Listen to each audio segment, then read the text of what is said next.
تم میں سب سے زیادہ عزت والا وہ بندہ ہے جو اللہ تعالیٰ سے سب سے زیادہ ڈرنے والا ہے۔ اور یہی بات اللہ کے پیارے محبوب صلی اللہ تعالیٰ علیہ وآلہ وسلم نے خطبہ حجت الوداع کے موقع پہ بڑی وضاحت کے ساتھ بیان فرمائی۔ اللہ کے پیارے محبوب نے ارشاد فرمایا کہ کسی عربی کو کسی اجمی پر،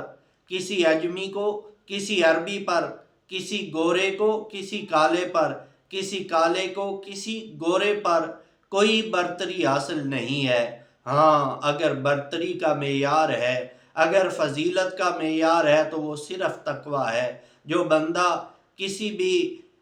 قبیلہ سے تعلق رکھنے والا ہو، کوئی بھی بولی بولنے والا ہو، کسی بھی جگہ کا رہنے والا ہو، اگر وہ اللہ سے ڈرنے والا ہے، اس کے دل میں خوف خدا موجود ہے، اس کے دل میں اللہ کا ڈر موجود ہے، تو وہ بندہ اگرچہ عام ہو، وہ بندہ اگرچہ گدھا ہو، تو گدھا ہو کے بھی وہ اللہ کی نظر میں، وہ اللہ کے ہاں سب سے زیادہ معزز، سب سے زیادہ محترم و مکرم ہے۔ آئیے ہم اپنے دلوں میں خوف خدا پیدا کریں،